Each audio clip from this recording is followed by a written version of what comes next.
Bonjour, Monsieur Philippe. Bonjour Sissamir, je suis Philippe de Cotigny, le directeur général de Forever Living Products Tunisie, et j'ai la chance de pouvoir travailler sur plusieurs pays. Je dirige également notre filiale du Maroc, notre filiale d'Algérie, notre filiale de France et de l'île Maurice.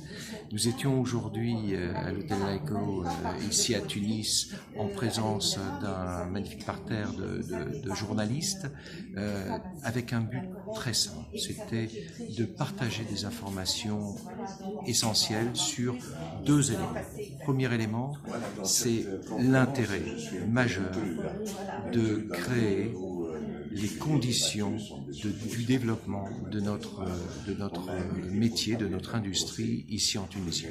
Nous avons besoin de créer une association professionnelle, une fédération, en tout cas un élément fédératif qui va nous permettre de dialoguer avec les pouvoirs publics de manière à créer un berceau fiscal, un berceau juridique, un berceau social pour que les distributeurs puissent exercer leur métier pleinement ici en Tunisie. C'est ce qui nous manque pour pouvoir nous développer.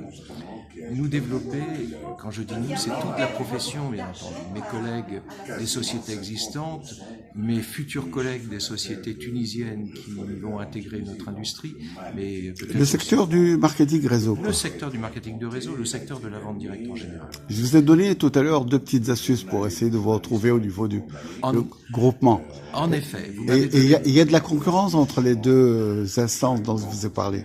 Vous pouvez y aller. Alors, écoutez, dans tous les cas, on va essayer de trouver notre chemin ou avec l'UTICA ou avec l'autre organisation dont vous avez parlé, exactement, parce que nous pensons que réellement, ce sont les seuls éléments qui vont nous permettre de développer sereinement notre activité ici en Tunisie. Et pourquoi le faire? Eh bien, tout simplement parce que nous avons un marché qui va nous permettre, je parle de la profession, qui va nous permettre de créer de la valeur dans tous les gouvernements. L'une des particularités de notre activité, c'est que nous pouvons nous répartir partout en Tunisie et créer de la valeur, pas uniquement sur cette bande côtière où l'activité économique est très dense, mais également dans les autres gouvernorats plus éloignés de Tunis, dans le sud notamment, où nous pouvons très facilement nous développer. C'est ce qui se passe partout dans le monde. Si vous permettez, Monsieur Philippe, je voudrais revenir sur 2 points, mais si vous pouvez me répondre brièvement. Le premier point, vous avez parlé de produits d'exception.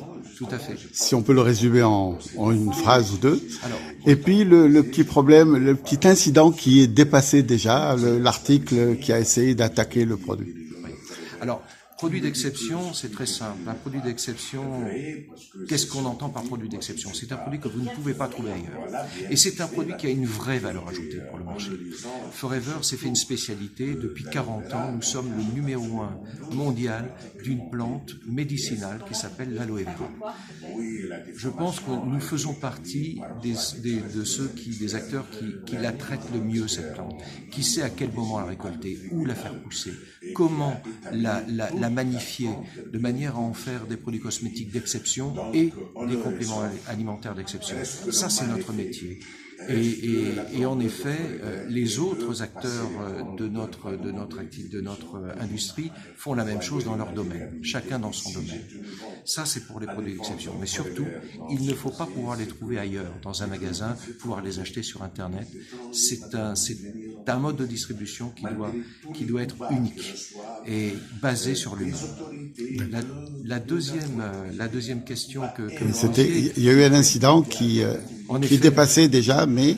En effet, vous avez raison, un incident qui était très blessant pour l'entreprise, dans la mesure où on a mis en cause l'intégrité de notre produit et on a, le journaliste en question a supposé une dangerosité pour la santé des Tunisiens. Et ça nous a blessés, parce que ça fait 40 ans qu'on travaille sur la qualité du produit. Nous sommes présents dans plus de 150 pays. Nous livrons aujourd'hui, nous le savons, plus de 10 millions de clients chaque mois à travers le monde. S'il y avait un risque sur la santé humaine, on le saurait depuis longtemps et on n'aurait pas persisté, on aurait même probablement fait amende honorable et corrigé. C'est pas le cas. Cet article était fallacieux, cet article était mensonger. On a pu le démontrer. La justice du pays a tranché et a condamné ce Et journaliste. vous avez eu recours à Maître Fatih Mouldi qui est juste en arrière-plan là tout de suite. Nous avons eu recours à Maître Fatih Mouldi parce que il cumule à la fois les deux compétences, celle de journaliste et celle d'avocat, et que on avait besoin d'être conseillé. Ce qui nous a touché déjà, c'est que dans le premier dialogue qu'on a eu avec le Maître Fatih Mouldi, c'est qu'il a été sensible à notre cause, sensible au fait qu'une entreprise qui essaye de faire son travail le mieux possible soit agressée de la sorte, aussi, je dirais, ouvertement. Pour terminer, vous avez obtenu un jugement et Absolument. vous n'avez pas exigé l'application. Non. En fait, le jugement repose sur deux éléments. Le premier élément, c'est la publication du jugement dans l'organe de presse en question et dans la presse en général. Et un deuxième volet qui est une amende pécuniaire importante. Que vous avez refusé d'accepter. Exactement. Pour ne pas attaquer la liberté de la presse. Pour deux choses. Surtout ne pas attaquer la liberté de la presse et ne pas atteindre personnellement le journaliste qui a commis cet article, qui a écrit cet article, même s'il est critiquable. L'entreprise ne se sent pas juste à vouloir persister, à agresser, contre-attaquer une personne. Ça n'a pas de sens. Merci beaucoup. Merci à vous.